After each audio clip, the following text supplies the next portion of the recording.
তো কেমন আছো সবাই? অনেক দিন পর চলে এসেছি আরও একটা ব্লগ ভিডিও নিয়ে। আসলে যা সিচুয়েশন, কখন আছি কখন নেই, তাই ভাবলাম যা ভিডিও আছে সব পোস্ট করেই রাখি।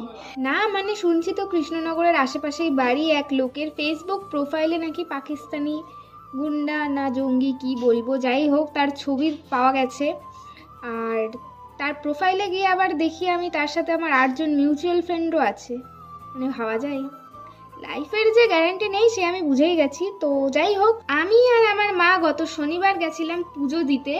আর এই যে আনন্দময়ীতলায়, এখানেই গেছিলাম পুজো দিতে। মন্দিরের সামনের একটি দোকান থেকে মিষ্টি কিনে আমরা সোজা ঢুকি মন্দিরে।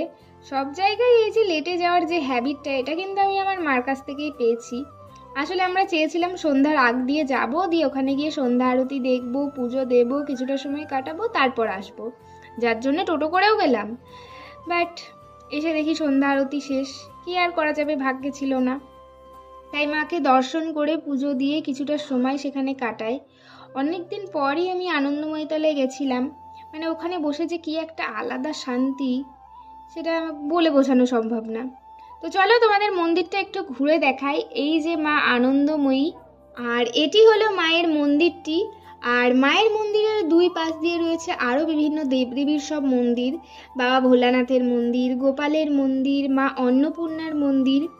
তো মায়ের ওখানে কিছুটা সময় কাটিয়ে আমি আর আমার মা হাঁটতে হাঁটতে গল্প করতে করতে আবার যাই বাবা লোকনাথকে দর্শন করতে। এখানে আসার কোনো প্ল্যানই আমাদের ছিল না, তবে অনেকদিন এখানেও আসা হয় না, তাই ইচ্ছে হলো একবার দর্শন করার।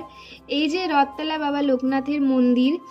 আর এই যে বাবা লোকনাথ, আমরা যখন যাই তখন ঠিক সন্ধ্যাও না আবার ঠিক রাতও না, মানে ওই দুটোর মিডিল যে সময়টা, সেই সময়ে তো মন্দির চত্বরটাই পুরোটাই ফাঁকাই ছিল।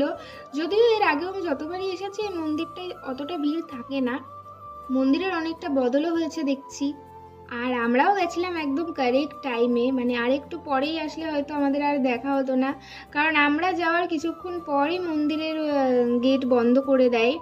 আর এখানে যে মহোৎসব বা অনুষ্ঠান যেটা হয় প্রত্যেক বছরই, সেটা হয়তো আর কিছুদিন পরেই আছে। তাই এই যে সব মাটির পাত্র, আরও বিভিন্ন সব জিনিসপত্র চলে এসেছে। তো তারপর ওখান থেকে আমি আর আমার মা বেরিয়ে পড়ি। আর ফুল দেখলে আমার আর আমার মার অবস্থা সেম, লোভ সামলাতে পারি না। আর মাধবীলতাও কিন্তু আমার খুব পছন্দের একটি ফুল। আসলে ফুল মানেই তো সুন্দর, আর এই সুন্দর জিনিসটা তো আমাকে নিতেই হবে। তো এই মাধবীলতা হাতে করে চলে আসি আমরা বাড়িতে।